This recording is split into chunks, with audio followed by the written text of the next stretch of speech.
அம்மா கவலைப்படாதீங்க, நான் இப்பவே யாரையாவது உதவிக்கு கூப்பிடுறேன். தீபு, நீ ஒரு 5 நிமிஷம் அம்மா கிட்டே உட்காரு. சரிக்கா, உட்காரேன். சரிதா ஓடிக்கிட்டே பக்கத்துல இருக்கிற விக்ரமோட வீட்டுக்கு போய் சத்தமா கதவை தட்டிட்டு இருந்தா. விக்ரம் அங்கிள், கதவை திறங்க ப்ளீஸ். விக்ரம் அங்கிள், ப்ளீஸ் கதவை திறங்களேன். விக்ரம் அங்கிள். 2 நிமிஷத்துக்கு அப்புறம் விக்ரம் கதவை திறந்தாரு. அங்கிள், அம்மா திடீர்னு மயக்கம் போட்டு விழுந்துட்டாங்க, ப்ளீஸ் எனக்கு உதவி செய்யுங்களேன். விக்ரம் அப்புறம் சரிதா ஓடிக்கிட்டே சரிதாவோட வீட்டுக்கு போனாங்க. சரிதாவோட அம்மா இன்னமும் மயக்க நிலையில தான் இருந்தாங்க. அப்புறம் அவளோட தம்பி தீபு அழுதுகிட்டே அவங்களோட அம்மாவோட தலைய தடவிக்கிட்டு இருந்தான். விக்ரம் உடனே ஆம்புலன்ஸ கூப்பிட்டான். அதுக்கப்புறம் எல்லாருமே ஹாஸ்பிட்டலுக்கு வந்தாங்க. அங்க சரிதாவோட அம்மாவை அட்மிட் பண்ணாங்க. சரிதா ஒரு பெஞ்ச்ல உட்காந்துக்கிட்டு இருந்தா. அப்பதான் அவளுக்கு பக்கத்துல விக்ரம் வந்து உட்காந்து, சரிதா, உனக்கு ஒன்றும் ஆகல? அங்கிள், அம்மாக்கு உடம்பு சரியாகிறதுக்கு எவ்வளவு நேரம் ஆகும்? டாக்டர் சொன்னாங்க உங்க அம்மாவுக்கு இதயத்துல பிரச்சனை இருக்கா, அவங்களுக்கு இதயத்துல ஆப்ரேஷன் பண்ணணுமா. 1 மாசம் வரைக்கும் அவங்க ஹாஸ்பிட்டல்ல தான் இருக்கணும். இப்போ நாங்க என்ன பண்றது அங்கிள்? உனக்கு தேவைப்படுற எல்லாத்தையும் நான் பார்த்துக்கிறேன். ஆனா ஆப்ரேஷன் ரொம்ப காஸ்ட்லி. அவ்வளோ காசு என்கிட்ட இல்லையே. டாக்டர் இன்னைக்கே காசு கொடுக்கறதுக்கு சொல்றாங்க, இல்லைன்னா அவங்க ட்ரீட்மெண்ட்டை ஸ்டார்ட் பண்ண மாட்டாங்க. நாங்க காசு எங்க இருந்து எடுத்துட்டு வருது? சரிதா அப்புறம் விக்ரம் அங்கிளும் சேர்ந்து கூட அவ்வளோ நிறைய காசை ஏற்பாடு செய்ய முடியல. இதனால டாக்டர் சரிதாவோட அம்மாக்கு ட்ரீட்மெண்ட் கொடுக்க மாட்டேன்ட்டாரு. சரிதாவோட அம்மா வீட்டுக்கு வந்துட்டாங்க. ஆனா அடுத்த நாள் அவங்களுக்கு திரும்பவும் ஹார்ட் அட்டாக் வந்ததால அவங்க இறந்து போயிட்டாங்க. சரிதா இப்போ ஒரு அனாதையாயிட்டா. அப்புறம் அவ மேல அவளோட சின்ன தம்பி தீபுவோட பொறுப்பும் வந்துருச்சு. அவ நதிக்கரை கிட்ட உட்காந்து தன்னோட குடும்பத்தை பத்தியே யோசிச்சுக்கிட்டு இருந்தா. காலமும் நம்மளோட எப்படி விளையாடுது. ஒரு காலத்துல எங்களோடது எவ்வளோ அழகான குடும்பமா இருந்தது. நாங்க சந்தோஷமா இருந்தோம். அப்பா ராத்திரி ஆபீஸ்ல இருந்து வீட்டுக்கு வருவாரு, எங்களுக்காக பொம்மைகளை வாங்கிட்டு வருவாரு. எங்க அம்மாவும் ருசியான உணவுகளை செஞ்சு வச்சிட்டு இருந்தாங்க. அப்பெல்லாம் நானும் தீபுவும் ரொம்ப சண்டை போட்டுட்டு இருப்போம். அப்போ எங்க அம்மா எங்களை திட்டுவாங்க. நாங்கெல்லாம் சந்தோஷமா சாப்பிட்டு விளையாடிக்கிட்டு வெளியில சுத்த போயிட்டு இருப்போம். நான் தான் எங்க அப்பாவோட செல்லமா இருந்தேன்.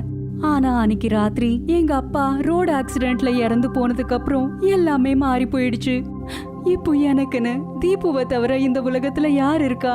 ஆனா நான் தீபுக்காகவாவது தைரியமா இருந்தே ஆகணும். இப்போ எங்க கிட்ட அம்மா அப்பாவோட அந்த வீடு மட்டும்தான் இருக்கு. சரிதா வீட்டுக்கு திரும்ப வந்தா. அங்க பார்த்தா தீபு வீட்டுக்கு வெளியில நின்னு அழுதுகிட்டு இருந்தான். என்னாச்சு தீபு? விக்ரம் அங்கிள் எங்க? உன்ன அவர் தானே பாத்துக்கிட்டு இருந்தது. அப்பதான் விக்ரம் வீட்டுக்குள்ள இருந்து சில பேப்பர்ஸ் எடுத்துட்டு வந்து அத சரிதா கையில கொடுத்தாரு. இந்தா வீட்டோட பத்திரம். இப்போ இந்த வீடு எனக்கு சொந்தம். நீங்க 2 பேரும் இங்க இருக்கவே முடியாது. சீக்கிரமா பொட்டி படிக்க எடுத்துக்கிட்டு இங்கிருந்து கிளம்பி போங்க. சரிதாவால இதை எதையுமே நம்ப முடியல. அவ விக்ரம் அங்கிள நம்பினா. ஆனா அவரு அவங்களோட இந்த நிலைமைய பயன்படுத்திக்கிட்டு சரிதாவோட வீட்டை அவரோட பேருக்கு மாத்திக்கிட்டாரு.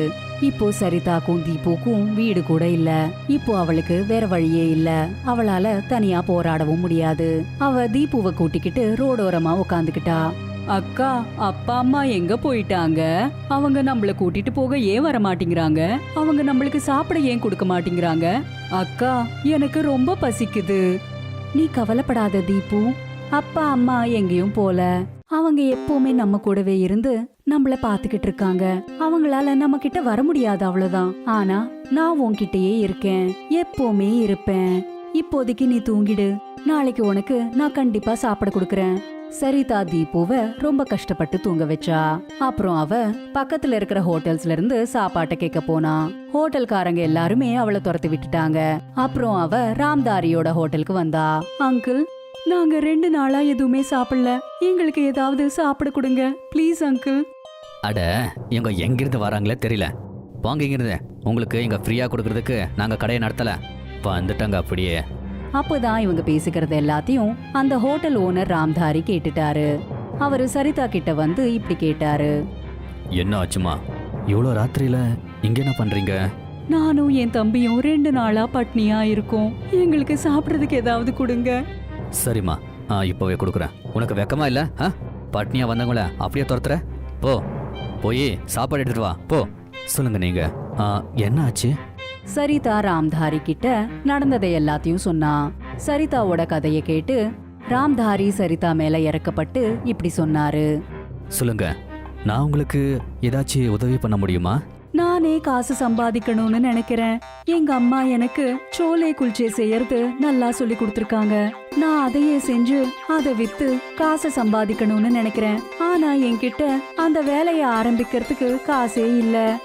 நீங்க மட்டும் எனக்கு இந்த விஷயத்துல உதவி செஞ்சா நான் உங்களோட உதவிய என்னோட வாழ்நாள் முழுக்க மறக்கவே மாட்டேன். ராம்தாரி சரிதாக்கு கொஞ்சம் காசு எடுத்துட்டு வந்து கொடுத்து இப்படி சொன்னாரு. நீ ரொம்ப தைரியமான பொண்ணுமா. உன்னோட வாழ்க்கையில நீ தோத்து போகவே மாட்ட. அப்பா அம்மா கூட இல்ல, பக்கத்து வீட்டுக்காரங்க கூட உங்களை ஏமாத்தினாலும் நீங்க உங்களுக்காக ஒரு பிசினஸ் ஸ்டார்ட் பண்றீங்க. நான் கண்டிப்பா உங்களுக்கு சப்போர்ட் கொடுப்பேன். நான் இதை எல்லாத்தையும் என்னோட தம்பி தீபுக்காக பண்ணிட்டு இருக்கேன். ஒருவேளை அவன் மட்டும் இல்லனா நான் எப்பவோ தற்கொலை செஞ்சுக்கிட்டு இருந்திருப்பேன். அங்கிள், நான் உங்ககிட்ட இருந்து இன்னொரு விஷயத்த கேட்க நினைக்கிறேன். சொல்லுங்க. நான் உங்க ஹோட்டலுக்கு வெளியில ஒரு பழைய சைக்கிள் இருக்கிறத பார்த்தேன். நான் அந்த சைக்கிளை எடுத்துட்டு போலாமா? நான் அந்த சைக்கிள் மேலதான் சோலே குல்ச்சே பிசினஸ் செய்யலான் இருக்கேன். சரி, அதை ரிப்பேர் பண்ணி நான் நாளைக்கு கொடுத்துட்றேன். இப்படி ராம்தாரியோட உதவியால சரிதா சோலே குல்ச்சேவை செய்ய ஆரம்பிச்சா. அப்புறம் அத சைக்கிள்ல வச்சு வித்துக்கிட்டு இருந்தா. அவ தன்னோட சோலே குல்ச்சேயோட பேரு ராம்தாரி சோலே குல்ச்சேன்னு வச்சா. அவளோட சோலே குல்ச்சே ரொம்பவே ருசியா இருந்தது. அப்புறம் அந்த சோலே குல்ச்சேவை சாப்பிடுறதுக்காக சரிதாவை வீட்டுக்கு கூப்பிட்டு இருப்பாங்க. ராம்தாரி சரிதாவோட இந்த முன்னேற்றத்தை பார்த்து ரொம்ப சந்தோஷப்பட்டாரு. அவரு சரிதாவை பார்த்து ரொம்ப பெருமைப்பட்டாரு. சரிதா ராம்தாரிய அவளோட பெரிய அண்ணன் மாதிரி மதிச்சா. அப்புறம் கொஞ்சம் கொஞ்சமா அவரு கொடுத்த கடனையும் அடைச்சிட்டா.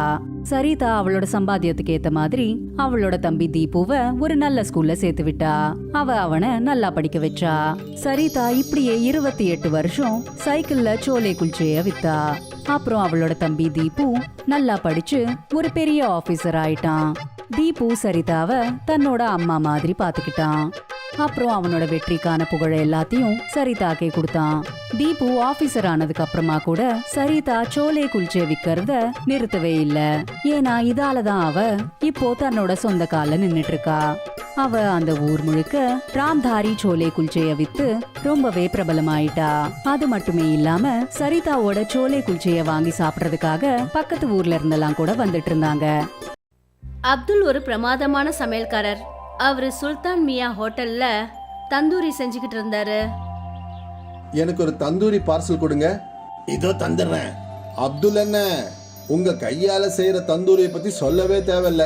நானும் நிறைய ஹோட்டல்ல தந்தூரி சாப்பிட்டிருக்கேன். ஆனா உங்க கையில இருக்கிற கைப்பக்குவம் வேற எங்கேயுமே கிடையாதுண்ணே. நன்றி. என்னுடைய தந்தூரி உங்களுக்கு பிடிச்சிருக்கே, அதுவே சந்தோஷம். அப்துல் பல வருஷங்களா இதே ஹோட்டல்ல தான் வேலை பார்த்துட்டு இருந்தாரு. எல்லாமே நல்லபடியா போயிட்டு இருந்தது. அப்புறம் ஒரு நாள் சுல்தான் மியாவோட பையன் ஹப்சல் ஹோட்டல பாத்துக்கிற பொறுப்பை ஏத்துக்கிட்டான். தம்பி, உங்க ஹோட்டல் தந்தூரி உண்மையிலேயே சூப்பரே. எனக்கு தெரியும், நிறைய கஸ்டமர்ஸ் அப்துல் அண்ணன் தந்தூரி பத்தி பாராட்டுறாங்க. இத கேட்டுட்டு அப்துல் சிரிச்சாரு. அவருக்கு ஹப்சல் மைண்ட்ல இருக்கிற குறுக்குத்தனமான புத்தி என்னன்னு தெரியாது. ஹப்சல் என்ன யோசிச்சு வச்சிருந்தான்னா, அதாவது அவன் தந்தூரி கவுண்டரை பெருசாக்கலாம்னு நினைச்சான். இன்னும் நிறைய சமையல்காரங்களை வைக்கணும்னு நினைச்சான். அப்துல் அண்ணன், இன்னும் நீங்க சில சமயக்காரங்களுக்கு உங்களை மாதிரி தந்தூரி செய்ய கத்து கொடுக்கணும். அது என்னன்னா, நான் தந்தூரி கவுண்டரை பெருசாக்க போறேன். அப்பதான் என்னால நிறைய ஆர்டர் எடுக்க முடியும். நிச்சயமா தம்பி, நான் எல்லா சமயக்காரங்களுக்கும் சொல்லி கொடுக்கறேன். இத கேட்டதும் ஹப்சல் சந்தோஷப்பட்டான். கொஞ்ச நாளைக்கு அப்புறம் தந்தூரி கவுண்டர் பெருசாச்சு. இன்னும் 2 சமையல்காரங்க அந்த கவுண்டருக்கு வந்துட்டாங்க, அல்தாஃப் அப்புறம் அர்பாஸ். இப்ப என்ன கவனமா பார்த்து கத்துக்கங்க. என்ன மாதிரியே நல்லா தந்தூரி செஞ்சீங்கன்னா கஸ்டமர்ஸ் உங்களையும் பாராட்டுவாங்க. அப்துல் அவங்க 2 பேருக்கும் தந்தூரி எப்படி செய்யறதுன்னு நல்லா கத்து கொடுத்தாரு. கொஞ்ச நாள்லயே அவங்க 2 பேரும் அப்துல் மாதிரி தந்தூரி செய்ய கத்துக்கிட்டாங்க. எனக்கு நம்பிக்கை இருக்கு, பகல்ல இந்த ஹோட்டல் 2 மடங்கும் ராத்திரியில 4 மடங்கு வியாபாரம் நடக்கும். உங்க வாக்கு நிறைவேறட்டும் அப்துல் அண்ணே. அப்துல் அவங்க 2 பேருக்கும் நல்ல மனசோட தந்தூரி செய்யறது எப்படின்னு கத்து கொடுத்தாரு. ஆனா அப்சல் ரொம்பவே தந்திரமானவன். அவன் மைண்ட்ல பணம் சம்பாதிக்கிறது மட்டும்தான் குறிக்கோளா இருந்தது.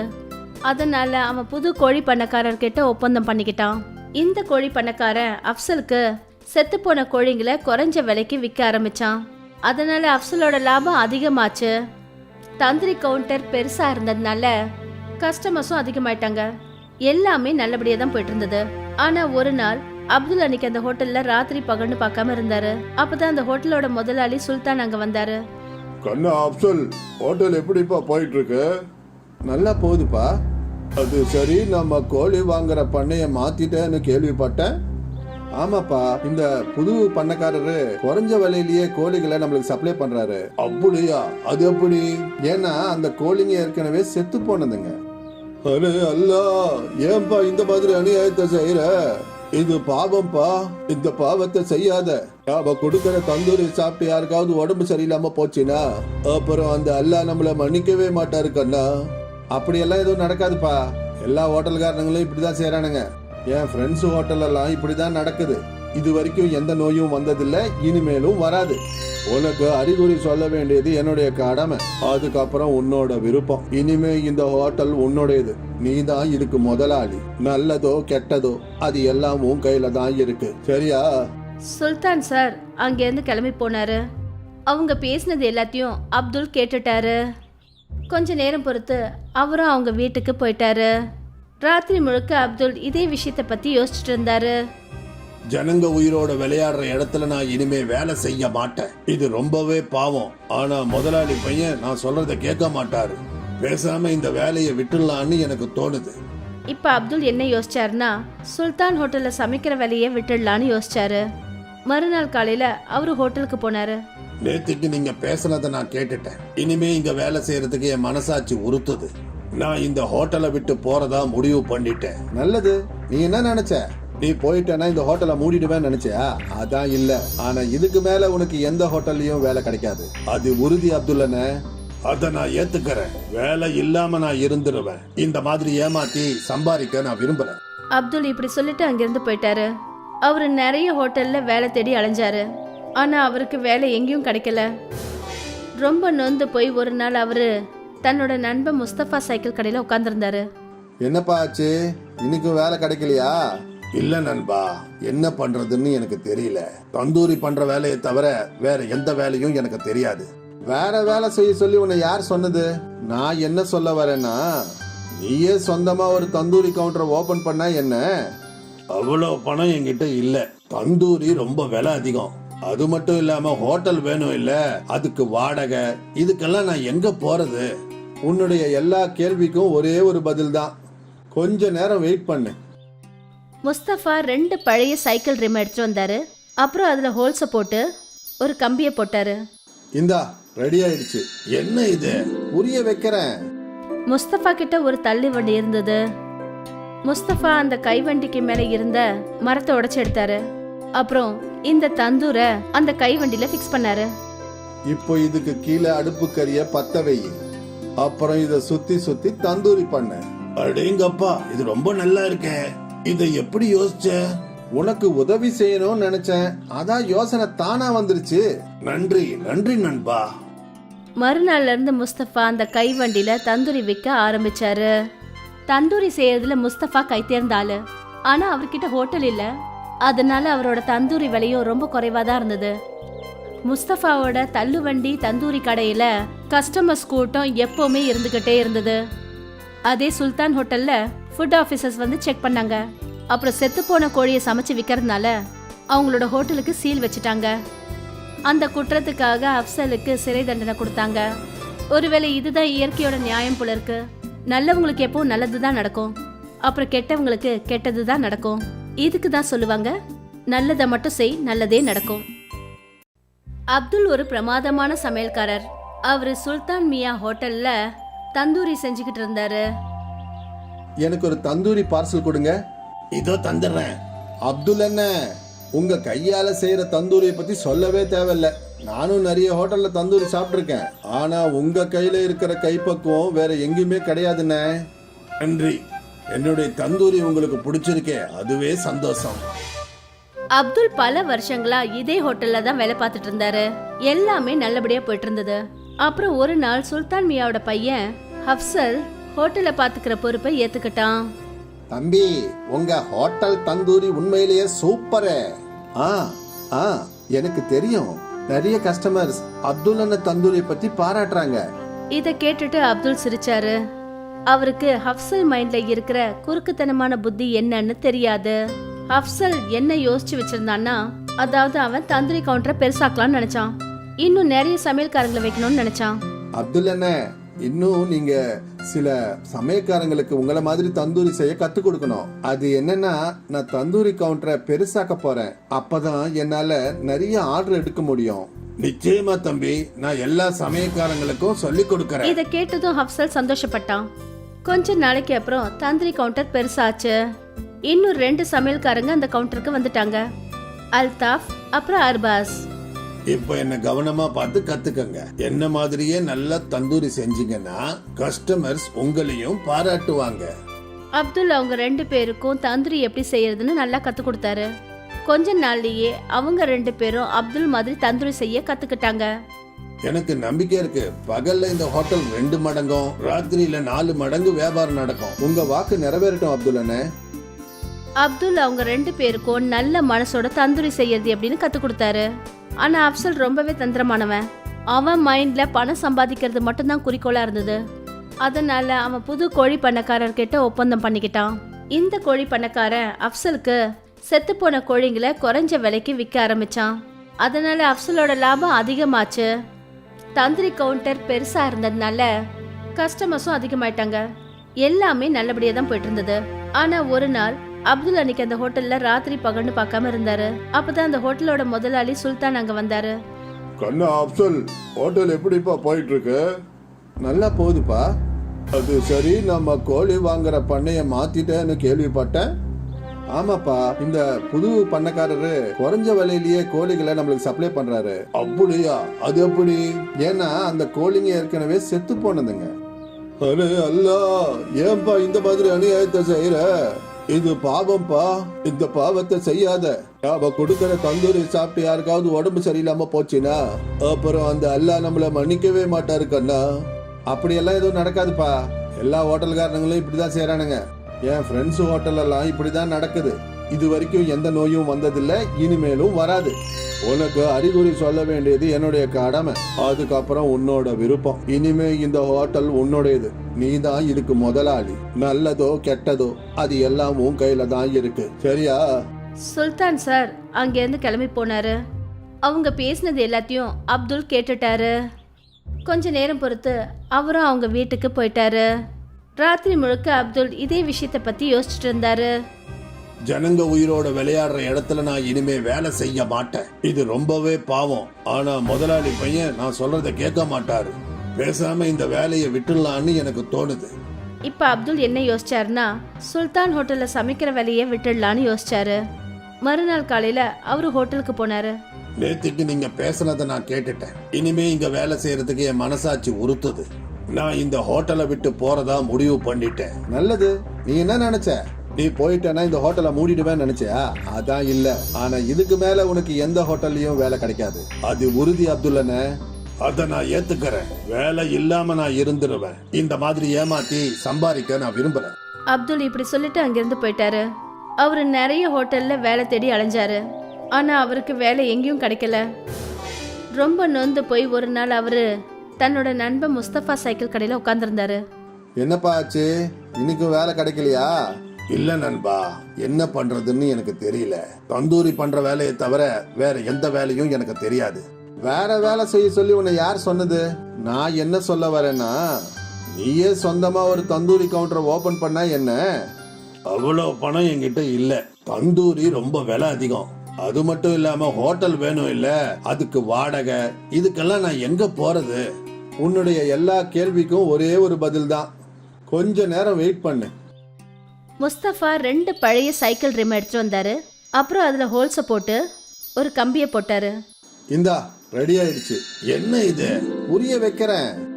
முஸ்தபா கிட்ட ஒரு தள்ளி வண்டி இருந்தது. முஸ்தபா அந்த கைவண்டிக்கு மேல இருந்த மரத்தை உடைச்சு எடுத்தாரு. அப்புறம் இந்த தந்தூரை அந்த கைவண்டியில ஃபிக்ஸ் பண்ணாரு.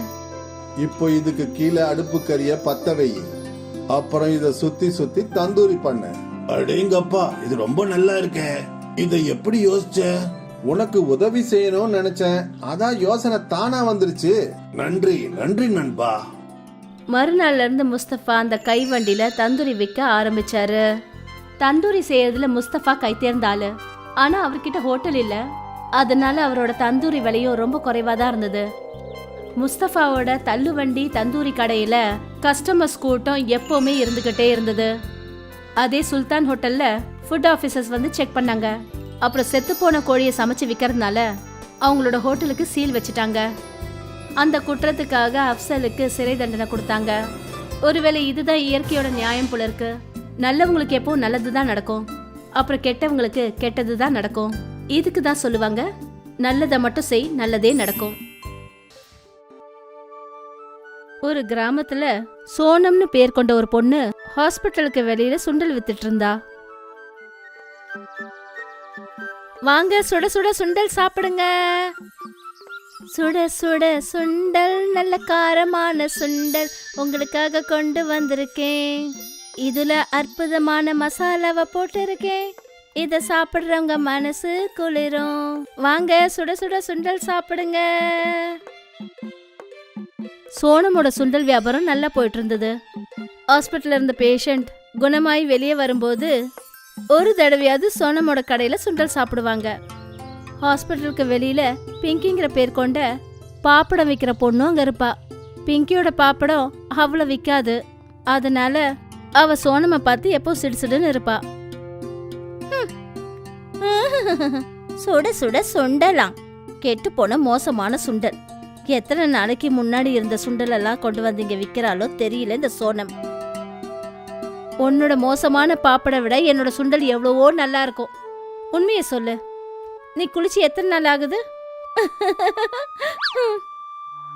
சோனம் சாயந்தரம் வீட்டுக்கு திரும்பி வந்து உடம்பு சரியில்லாத வயசான தன்னோட அம்மாவுக்கு சேவை செய்வா.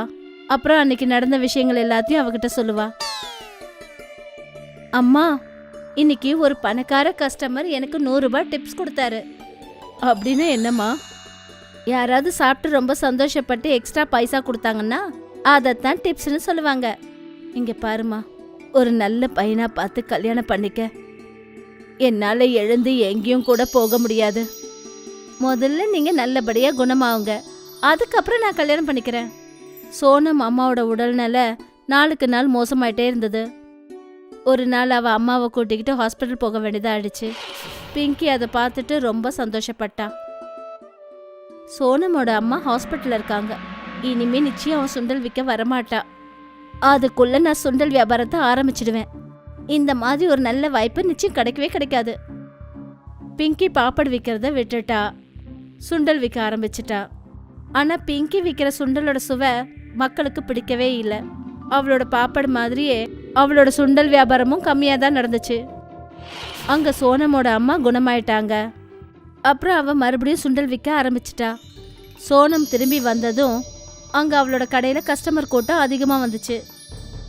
நான் சுண்டல் விட்ட போது யாருக்கும் பிடிக்கவே இல்லை. ஆனா இவ விற்கிற சுண்டலை மட்டும் ஜனங்க எப்படி வாங்கி தின்றாங்க? இவளையும் இவளோட கஸ்டமரையும் நம்ம ஒரு வழி பண்ணியே ஆகணும். பிங்கி மறைஞ்சு இருந்து சோனம கண்காணிக்க ஆரம்பிச்சா. ஒரு நாள் சோனம் தன்னோட சுண்டல் கூடைய வெளியில வச்சுட்டு பாத்ரூம் போக உள்ள போனா. அப்போ பிங்கி அவளோட சுண்டல்ல அரிப்பெடுக்கிற மருந்த போட்டுட்டா. அன்னைக்கு யாரெல்லாம் சுண்டல் சாப்பிட்டாங்களோ அவங்க எல்லாருக்கும் அரிக்க ஆரம்பிச்சிடுச்சு. இந்த பொண்ணோட சுண்டலை சாப்பிட்டதுனால தான் இப்படி அரிக்குது. இவளை இங்க இருந்து ஓட்டி விடுங்க. ஹாஸ்பிட்டல் வெளியில இருந்த சோனம அங்கிருந்து ஜனங்க துரத்தி விட்டாங்க. இதெல்லாம் பார்த்த பிங்கி ரொம்ப சந்தோஷப்பட்டா. இதத்தானே எதிர்பார்த்தேன். வீர்பூர் போற வழியில ரோட்டோரமா சோனம் உட்காந்து அழுதுகிட்டு இருந்தா. இனிமே நான் எங்க அம்மாவுக்கு எப்படி வைத்தியம் பார்ப்பேன்?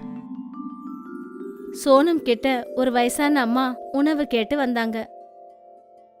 இங்க பாருமா, உன் கூடையில் இருக்கிற சுண்டல்ல இருந்து கொஞ்சம் எடுத்துக்கூட, எனக்கு ரொம்ப பசி எடுக்குதுமா. அம்மா, இந்த சுண்டலை தயவு செஞ்சு சாப்பிடாதீங்க. இதுல யாரோ எதையோ கலந்துட்டாங்க. என்கிட்ட 100 ரூபாய் இருக்கு, இதை வேணா வச்சுக்கோங்க. எங்கேயாவது சாப்பாடு வாங்கி நீங்க சாப்பிடுங்க. சோனம் அந்த வயசான அம்மா கிட்ட தான் கையில இருந்த 100 ரூபாவை கொடுத்தா. அந்த வயசான அம்மா சுண்டல் இருக்கிற கூடையில கையை காட்டினா. கொஞ்சம் ஒலி வந்தது. அப்புறம் அந்த வயசான அம்மா போயிட்டாங்க. அந்த சுண்டலை எடுத்துக்கிட்டு சோனம் தன்னோட வீட்டுக்கு வந்தா. அவ எல்லா விஷயத்தையும் அவ அம்மா கிட்ட சொன்னா. எங்க ஒரு ஸ்பூன் சுண்டலை நான் சாப்பிட்டு பார்க்கறேன் கொடு. இதுல உடம்பெல்லாம் அரிக்குதா என்னன்னு தெரிஞ்சிடும் கொடு. அம்மா ஒரு ஸ்பூன் சுண்டலை சாப்பிட்டாங்க. அந்த சுண்டலை சாப்பிட்டதும் சோனமோட அம்மா ஆரோக்கியமாயிட்டாங்க. இங்க பாருமா, நான் குணமாயிட்டா மாதிரி எனக்கு உணர்வு ஏற்படுது. அப்புறம் எனக்கு எங்கேயும் அரிக்கவும் இல்லைம்மா. அப்புறம் அது நீ ஏதோ தப்பா நினைச்சிட்டு இருக்கேன்னு எனக்கு தோணுது. நீ இதே சுண்டலை எடுத்துக்கிட்டு நாளைக்கு போய் மறுபடியும் வித்துட்டு வா.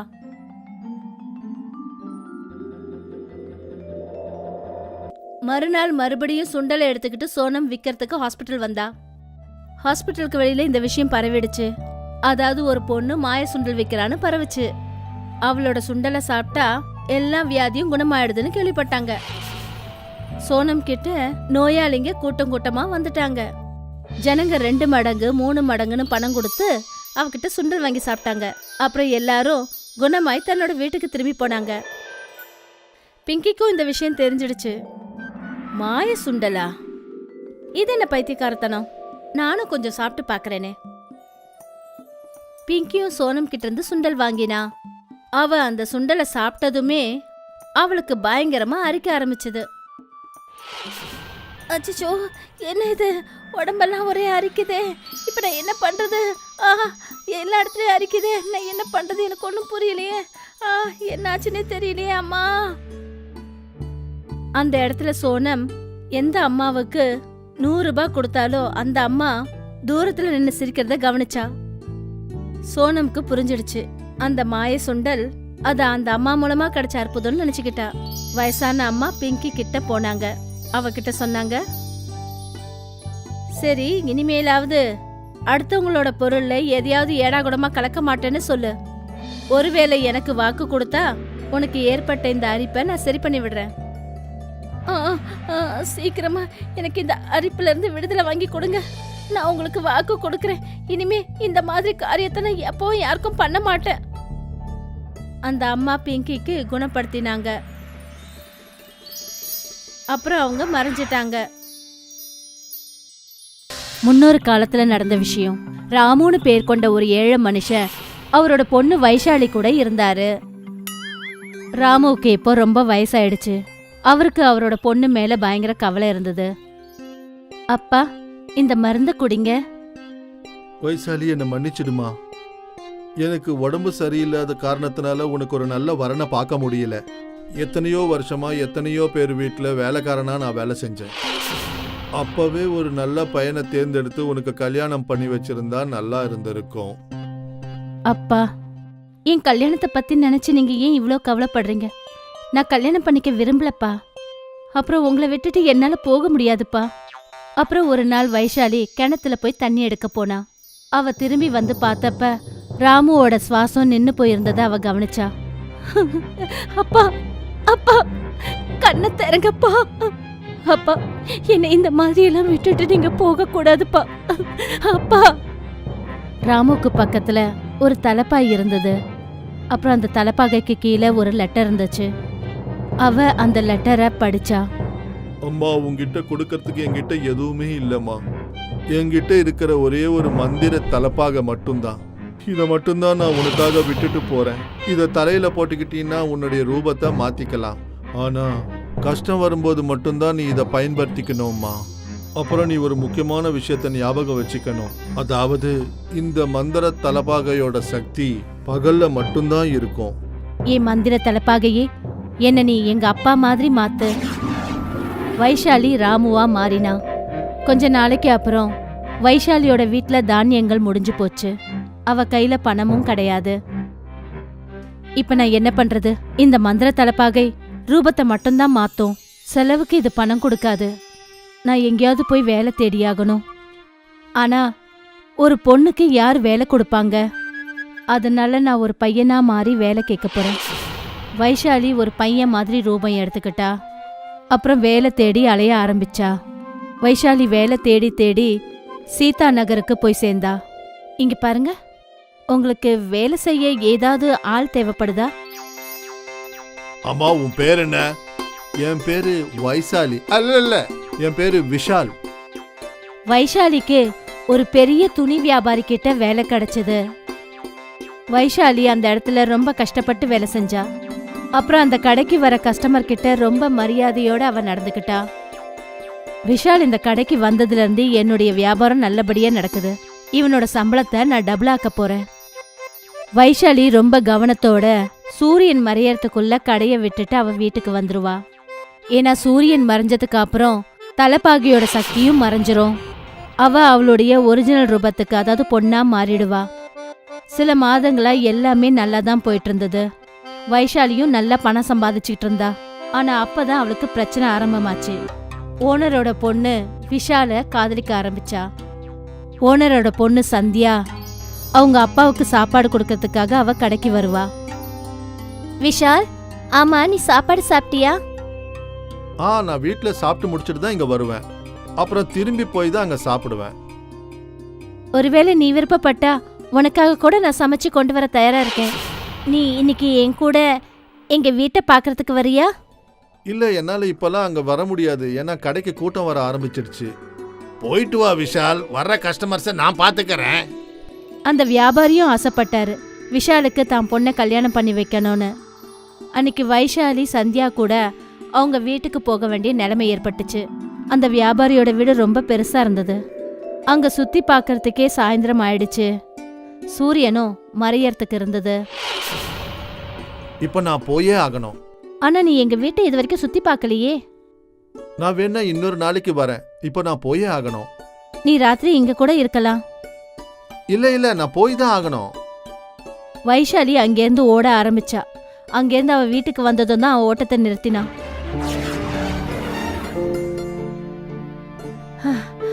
அட கடவுளே, இன்னைக்கு எப்படியோ நான் தப்பிச்சிட்டேன்.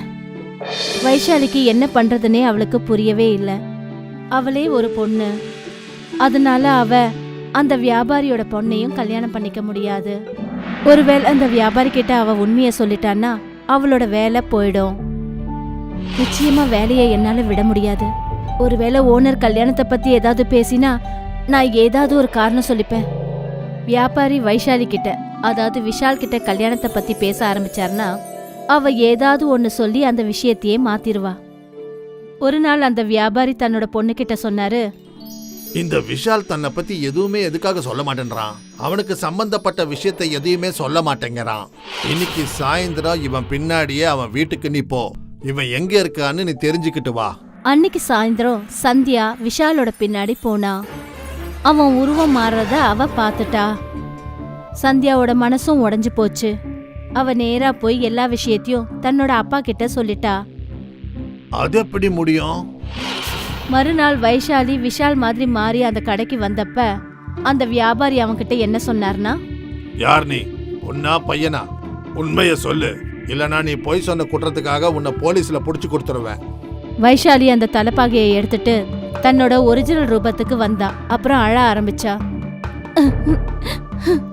நான் ஒரு பொண்ணுக்கு யாருமே வேலை கொடுக்க மாட்டேன்றாங்க.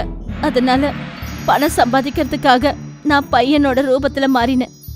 என்னோட அப்பா எனக்கு இந்த மந்திர தலைப்பாகையை கொடுத்தாரு. தயவு செஞ்சு என்ன வேலையிலிருந்து மட்டும் எடுத்துடாதீங்க. எங்க வீட்டுல எனக்குன்னு யாருமே இல்ல. இத்தனை நாளா எங்க 2 பேரையும் நீ முட்டாளாக்கி வச்சுட்ட. அதனால ஒரு பிரச்சனையும் இல்ல. உனக்கும் யாரும் இல்லைன்னு சொல்ற. அதனால என்னையிலிருந்து எனக்கு ஒரு பொண்ணு இல்ல 2 பொண்ணுங்க இருக்காங்கன்னு நினைச்சுக்கிறேன். போதுமா? இனிமே நீ இந்த மந்திர தலைப்பாகை யூஸ் பண்ணாத.